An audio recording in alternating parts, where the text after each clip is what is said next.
All right, guys. I want to give you my thoughts, feelings at 50 miles now down on the Pint. So, um, still enjoying the hell out of the ride.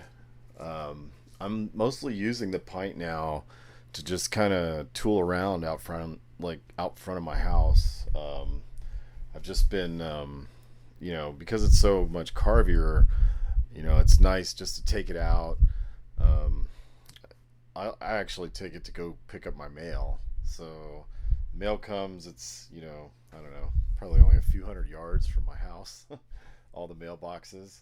But I'll jump on my Pint, cruise down, get the mail, and come back. I've also go down and there's a couple places that make breakfast tacos, not even like a half a mile from the house. So this past Saturday, I got the Pint and I cruised down to get some breakfast tacos, and the lady started asking me about it. So I stood there and talked to her for a long time, told her about the Pint. They were really interested in it, and I told them the price and everything, and you know, they I think it's a really good deal, really. Actually. Um, so that was another thought I had. It seems like the board's pretty durable and well constructed from what I found. The only thing is, I definitely want to upgrade the foot pads.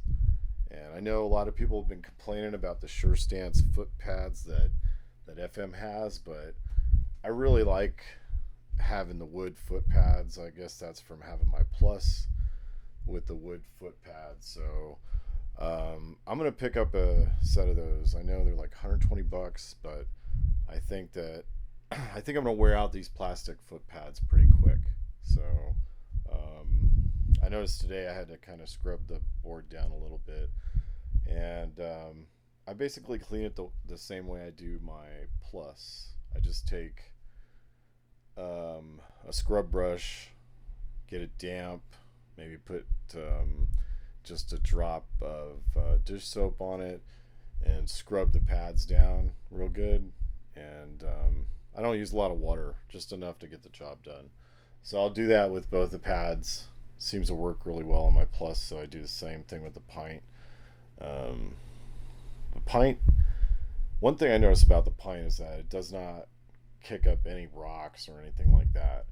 So I know on my Plus when I had the Vega on there, which I completely wore out the Vega at like 1,100 miles. No, it was like around 1,000 miles. I wore down the Vega to the point where I had to replace it, and I put the Hoosier 6 on there. But before, when I just had the Vega on there, it would just kick tons of rocks. So that's not an issue at all on the Pint.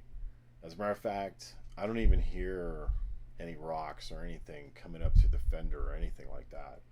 So that's certainly one thing that's really improved, because I know before I had the full fin set up on my Plus, I had the FM fender on there, and I remember having to spray this rubber spray that I got, for underneath the fender, just to keep the noise of the rocks down. Well, you don't hear any rock noise at all on the Pint.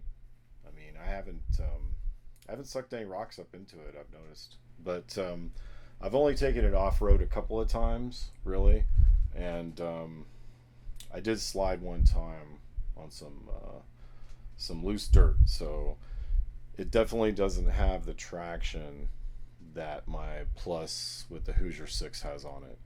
But so you got to be careful on loose gravel. I noticed I almost bit it. I had it just kind of slide out from under me, and I recovered. It wasn't a problem, but it was one of those oh shit moments where you're just like, oh fuck, I'm gonna eat shit. But I didn't. But it did scare the shit out of me anyway. But I wasn't going that fast. But still, I don't ever want to fall off a one wheel. That's like, to me, falling off a one wheel is almost as bad as like falling off my motorcycle or something like that. I mean, I'm sure a motorcycle would be way worse, but that's kind of like what I equate it to. So I try like hell not to ever fall off the one wheel. I only fell off it I've fallen off it a few times, but it was when I was starting out and I was trying to get around in gravel and shit like that. And I've nosedived a couple times just at low speed, just from, you know, just doing dumb shit. And then I tried to do a trick one time and I busted my ass doing that. So I don't do tricks anymore. So anyway, I don't need to be doing tricks. But I just like cruising and carving. I like carving around the sidewalks in my neighborhood. That's what I do most of the time. So, but I wanted to update you guys on the Bluetooth. I noticed that, you know, when I'm in the house and I've got the Bluetooth on, I'm connected to the pint, I can walk pretty much across the room and I can get all the way across the room before it starts to lose connectivity. Now on my Plus, the Bluetooth connection's so good that I can sit upstairs in my office and still see my OneWheel from upstairs in my office. So I know that the Bluetooth connection on my Plus is like super solid, and the Bluetooth connection on the Pine is just weak. It seems like when I'm cruising around, it'll just lose connection several times. So on this ride, actually, it lost connection several times. So that kind of sucks because I do rely on that to see how fast I'm going sometimes. So I like to keep it under 15. So it's kind of nice, and I can almost tell, I've ridden the board so much to this point that I can almost feel, when I'm getting to that point. So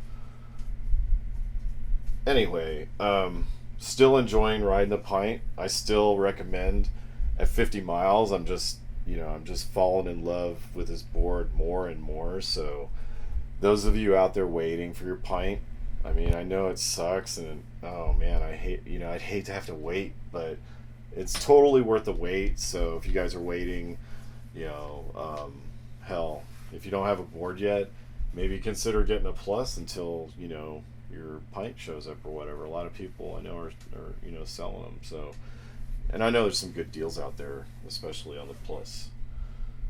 So anyway, that's my review at 50 miles, and we'll talk to you guys later.